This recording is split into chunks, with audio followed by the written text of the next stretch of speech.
Time for my movie review. You know, Siskel and Ebert, they had that fancy balconies, pair of seats up there. I broadcast my movie reviews from my car. Anyway, let's talk about Jurassic Park World Dominion. I thought it was a pretty decent movie. I find these movies are very subjective. I mean, there's always a conspiracy. This time, pardon me, I'm fidgety. This time, the conspiracy doesn't necessarily involve the dinosaurs directly. It gets into some prehistoric stuff. So let's just say it's kind of a familiar plot, but it's got a new twist to it. Good to see some old familiar faces, and it offers a little more than nostalgia. Here's the thing about Jurassic Park when it first came out. The first movie was great. Great plot. The music of John Williams. And it was, coming off of the end of the blockbuster era. So, pardon me.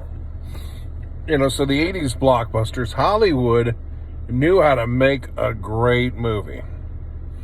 And it was good to see Sam Neill, Laura Dern, and a couple other familiar faces. And of course, Jeff Goldblum. I mean, adding the quirk of Jeff Goldblum was beautiful. You realize how much Jurassic Park was character driven. The second generation of Jurassic Park with Chris Pratt and the law firm of Bryce Dallas Howard, it's no reflection on them. I mean, Chris Pratt's is just that kind of likable guy. Just like, guys of the past, Tom Cruise, they're just kind of box office machines. I always find Chris Pratt enjoyable in film, but I don't know if I've ever seen some mind-blowing depth. So, I think you really get the contrast here. So, we see Sam Neill's Alan Grant again, Laura Dern, who's just a tremendous actress, and it's only a shame we don't see more of her. They were great in the movie. Goldblum, he doesn't rack up a ton of minutes, but they do a great job of keeping him involved throughout the film.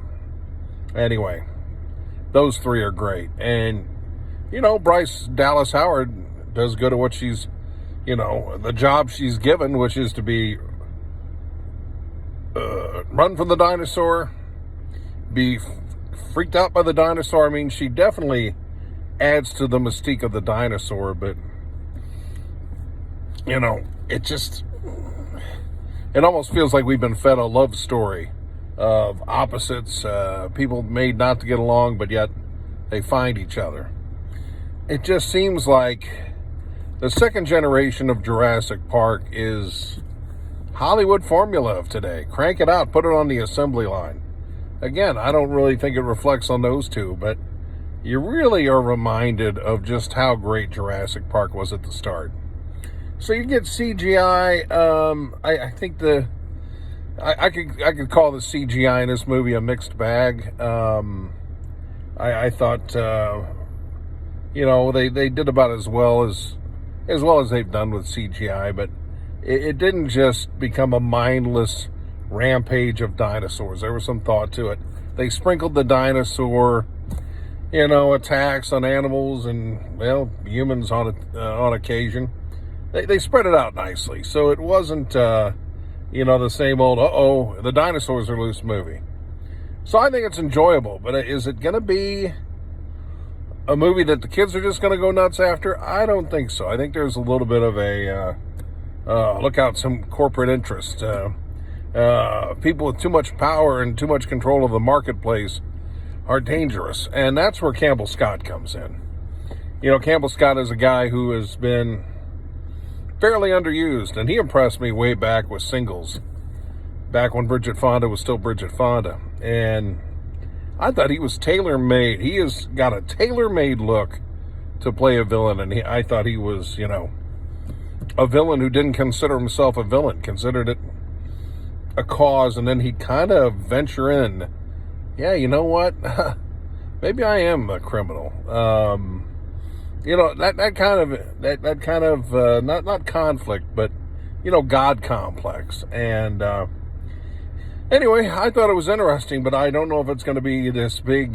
Kids are just going to be wowed. I mean, it's I don't know if it's as much of a kid-oriented movie or family-oriented, but I thought it was a nice nod to bring those big three back from the first movie, and I think the whole series would have been a lot better if they'd have found a way. I don't think Sam Neill would have wanted to do every movie. Laura Dern, I'm not sure. Jeff Goldblum, probably not. But the movies are infinitely better with those three. So there you go. Jurassic World Dominion. I really am really cautious on this one because I enjoyed it. 2.5 hours. Now, 2.5 hours doesn't bug me. To me, it moved enough. But I thought it was fun. I do get a little tired of Chris Pratt and this. I mean, it's the way the character was developed. It's just like, okay, enough of that already. Anyway, so what would I do? I guess I give it 3.5 stars. 3.5 stars. They really tried to tell a story this time, though, and I appreciated that. They got off to such a great start, and then they got away from the practical effects.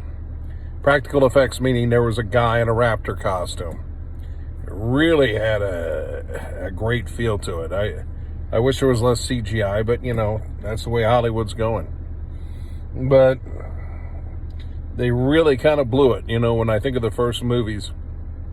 That third movie, it went from this, big extravaganza, big music, big dinosaurs, big moments, big sound. And I don't think we heard as much of the masterful sound. We didn't hear that much. Seems like they were dedicated to a story. But the third movie, when you made it the third movie an hour and a half, I thought, really? You're just playing by a different rule book. So check it out. Again, 3.5 stars, Jurassic World Dominion. Hold your expectations. I think a lot of people, 2 people will go to it. One person will like it, the other will hate it. And I really get the feeling it's that kind of movie.